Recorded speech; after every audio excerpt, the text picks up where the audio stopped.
2024, enero 14, segundo domingo del tiempo ordinario. Evangelio de nuestro Señor Jesucristo según San Juan, capítulo 1, versículos del 35 al 42. En aquel tiempo estaba Juan el Bautista con 2 de sus discípulos, y fijando los ojos en Jesús, que pasaba, dijo: «Este es el Cordero de Dios». Los 2 discípulos, al oír estas palabras, siguieron a Jesús. Él se volvió hacia ellos y viendo que lo seguían, les preguntó: «¿Qué buscan?».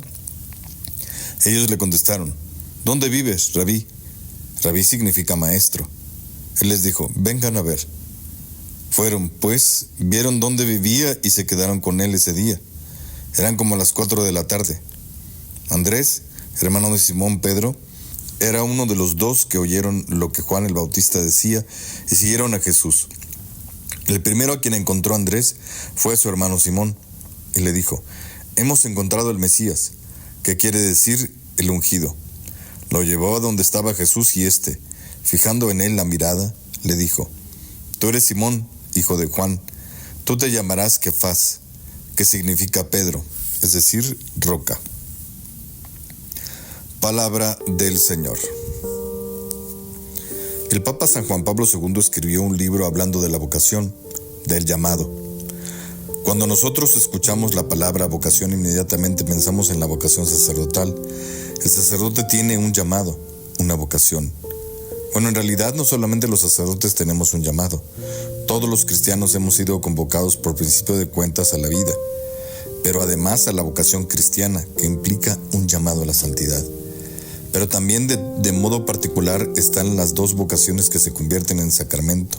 La vocación sacerdotal, es cierto, es un llamado, pero igualmente la vocación matrimonial lo es. Y aunque distinto es el servicio en ambos casos, Dios nos ha llamado a servir, porque el servicio es el acto de amor por el otro. Y qué hermoso es pensar que nuestro estilo de vida en ambos casos se convierta en un estilo de donación de la vida en servicio de los demás.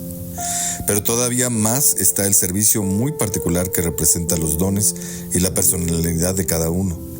De modo que el llamado también va por ese lado muy personal. Ahí tienes a los apóstoles. No todos iban a ser la roca.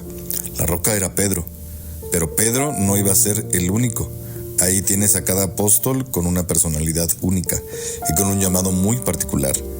Pablo, por ejemplo, iba a ser el apóstol de los gentiles. San Mateo y San Juan iban a ser los evangelistas, y así cada uno.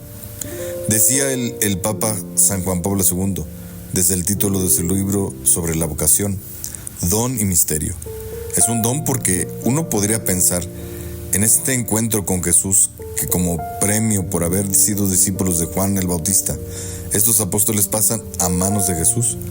Pero Juan tuvo muchos discípulos. ¿Por qué estos en particular tendrían que haber sido los elegidos?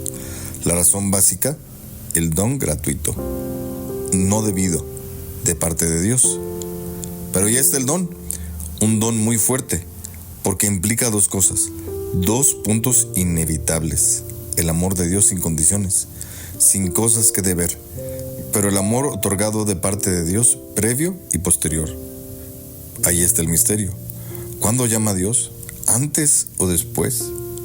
Desde habernos creado con todos los dones y con todas las capacidades para servir y para realizar el plan de Dios, o en el momento en el que Dios pone sus ojos sobre nosotros. Él puede crear lo que se necesita en ese momento. Como se dice por ahí, Dios no elige a los capacitados, sino capacita a los elegidos, como pudo llegar a hacerlo con Mateo, o haberlo hecho desde antes. Por eso dijo el Papa: esto es un misterio.